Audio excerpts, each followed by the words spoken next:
আর আদম আলাইহিস সালামকে আল আসমা, ইসমুনের বহুবচন আসমা, একটা নাম শিক্ষা দেয় নাই। পেঁয়াজ, রসুন, আলু, মরিচ, ঝিঙ্গা, পেঁপে, কলা, তারপর বেগুন, এগুলার নাম না। সমাজকে কিভাবে চালাতে হবে, সমাজ কিভাবে পরিচালনা করবেন, এই সব কিছু আল্লাহ আদমকে শিক্ষা দিয়েছেন। সুবহানাল্লাহি ওয়া বিহামদিহি। এরপরে সুম্মা আরাদাহুম আলাল মালাইকাতি, চ্যানেলটি সাবস্ক্রাইব করে আমাদের সঙ্গেই থাকুন। এই যে নামগুলো আদম আলাইহিস সালামকে শিক্ষা দিলেন, ফেরেশতাদেরকেও একই নাম বললেন। ফাকালা আম্বিউনি বিআসমাই হাউলাই ইন কুনতুম সাদিকিন। তোমাদের কাছে এই নামগুলোই বললাম, এবার তোমরা এই নামগুলো আমাদের সামনে প্রকাশ করো, আমার সামনে বলো, আদমের সামনে প্রকাশ করো, উপস্থাপন করো। ফেরেশতারা বললেন, ক্বালু সুবহানাকা লা ইলমা লানা ইল্লা মা আল্লামতানা ইন্নাকা আনতাল আলিমুল হাকীম। ফেরেশতারা বললেন, আল্লাহ, ক্বালু সুবহানাকা, আপনার প্রশংসা আদায় করি, লা ইলমা লানা ইল্লা মা আল্লামতানা, আপনি আমাদের যেটা শেখান এর বাহিরে কোনো কিছু শিক্ষা করার ক্ষমতা আমাদের নাই। সুবহানাল্লাহ। এরপরে বললেন, ওয়াইদ কুলনা লিল মালাইকাতি, এরপর আল্লাহ রাব্বুল আলামিন আদমকে বলছেন, ক্বালা ইয়া আদম আম্বিহুম বিআসমাইহিম, তোমার যে নামগুলো শিখালাম এবার তুমি বলো তো। ফালাম্মা আম্বাহুম বিআসমাইহিম, আদম আলাইহিস সালাম সকল নামগুলো বললেন, যা যা নীতিমালাগুলো, যত কথা আদমকে শিক্ষা দেয়া হয়েছিল সবগুলো বললেন। ক্বালা আলাম আকুল লাকুম ইন্নী আ'লামু গায়বাস সামাওয়াত। রব্বুল আলামিন বলেন, ও ফেরেশতারা, আমি কি বলি নাই যে আমি যেটা জানি তোমরা সেটা জানো না? সুবহানাল্লাহ। ফেরেশতাদেরকে আল্লাহ ডেকে বলছেন, ও ফেরেশতারা, আমি যেটা জানি তোমরা সেটা জানো না। আর আমি শুধু জানি না, কি ঘটবে ভবিষ্যতে, ভবিষ্যতে কি ঘটতে পারে, গায়বাস সামাওয়াতি ওয়াল আরদ, এই বিশাল আসমানের ভিতরে আর বিশাল জমিনের ভিতরে কি ঘটতে পারে, এই সব অদৃশ্য ক্ষমতা, শক্তি, জ্ঞান একমাত্র কার? আরো জোরে বলেন, একমাত্র কার? কোন জ্যোতিষী ভবিষ্যতের কোনো খবর বলতে জোরে বলেন পারে? পারে না। একজন মুরব্বী বাজারে গেছে। কোথায় গেছে? বাজারে। হঠাৎ বাজারের মুখে ঢুকতে গিয়ে দেখে একজন জ্যোতিষী বসা, তার ব্যাগের ভিতরে অসংখ্য মাদুলি, তাবিজ, ভবিষ্যৎ সম্পর্কে সে গণনা করে। এখন এই মুরব্বী যখন বাজারে ঢুকেছে তখন এই জ্যোতিষী বলেছে, চাচা একটু থামবেন, আপনি আমার প্রথম কাস্টমার, আপনার ভবিষ্যৎটা একটু বলে দিই। কে বলেছে? জ্যোতিষী বলছে চাচাকে যে, চাচা জান একটু থামেন, আপনার ভবিষ্যতে কি হতে পারে, আপনার ভবিষ্যতে কি লেখা আছে, আপনার কপালে ভাগ্য কি হতে পারে একটু বলে দিই, একটু দাঁড়ান। চাচা এই কথা শোনার পরে এই জ্যোতিষীর একটা দিছে থাবা, জোরে একটা থাপ্পড় মারছে। ভাই চাচা কাজটা কি করলেন, থাপ্পড় মারলেন কেন?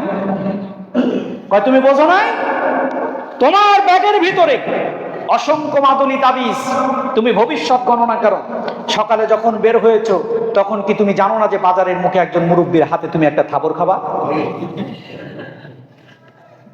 ভবিষ্যৎ শক্তি এটা বলার ক্ষমতা কারোর আছে? ওয়াইন্দা মাফাতিহুল গায়ব, অদৃশ্যের চাবিকাঠি একমাত্র কার কাছে? আরো জোরে বলেন, কার কাছে? সুতরাং আসমান এবং জমিনের ভিতরে আছে যা কিছু, সব কিছু কে জানে? আরো আসতে বলেন, কে জানে?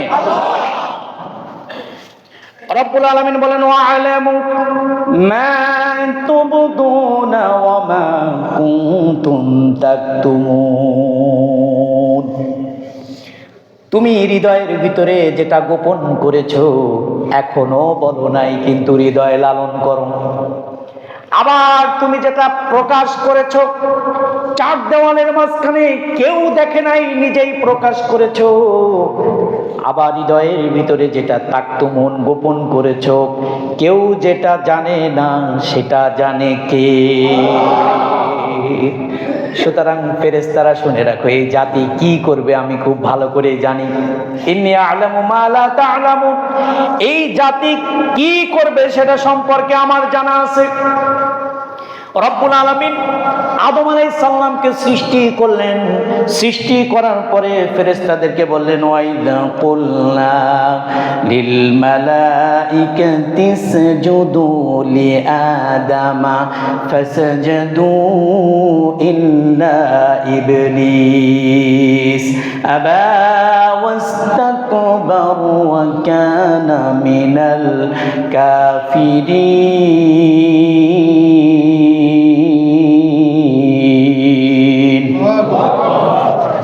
আল্লাহ রাব্বুল আলামিন বলেন, কুল্লা লিল মালাইকাতি, আদমকে আমি সৃষ্টি করলাম, সৃষ্টি করার পরে বললাম ফেরেশতাদেরকে উসজুদু লি আদামা, আদমরে সিজদা করো। ফাসাজাদু, तमाम ফেরেশতা আদমকে সিজদা করলো, ইল্লা ইবলিস, একমাত্র সিজদা করলো না আমার আপনার বন্ধু মহাপণ্ডিত ইবলিস।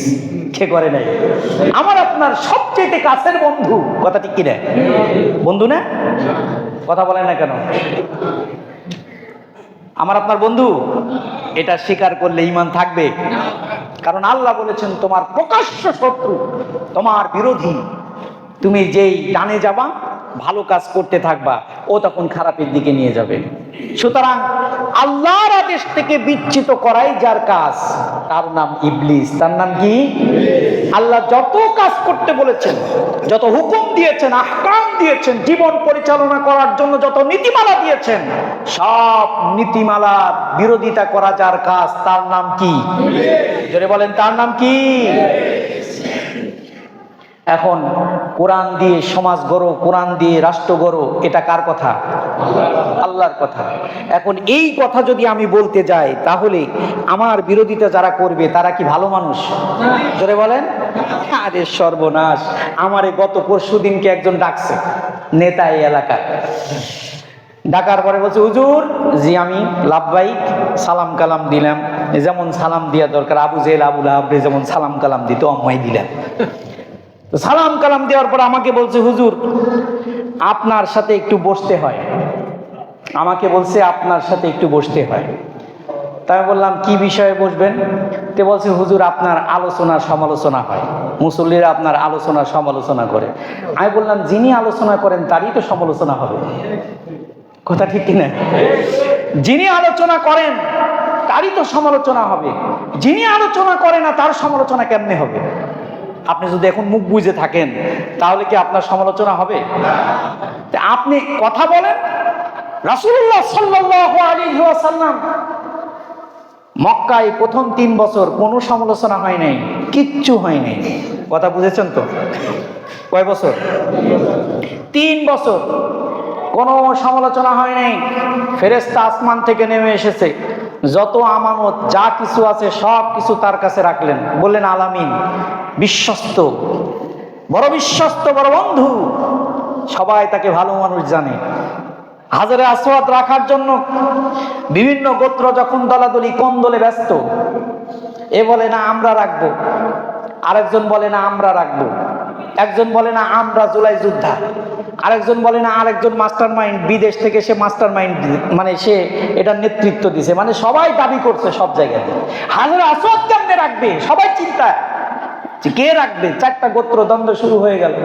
সবাই বলল যে চলো 13 বছরের মোহাম্মদ আছে, 17 বছরের, কয় বছরের? 17 বছরের মোহাম্মদের কাছে যায়, তার বুদ্ধিদীপ্ত একটা পরামর্শ আমরা পাবো ইনশাআল্লাহ। সুবহানাল্লাহ। 17 বছরের বুদ্ধিদীপ্ত পরামর্শ নেতৃত্ব দেওয়ার মালিক কে? রাসূলুল্লাহ বললেন যে শোনো, আমি তোমাদের মাঝে সমাধান করে দিচ্ছি, তোমরা 4টা গোত্র একটা চাদর নিয়ে আসো। চাদর নিয়ে আসা হলো, হাজারে আসওয়াদ চাদরের উপরে রাখা হলো, বলা হলো এই চাদরটা 4টা গোত্রের যারা নেতা আছো 4 কোণা ধরো, ধরে যথাস্থানে প্রতিস্থাপন করো। সুবহানাল্লাহ। সবাই ভালো বলছে না?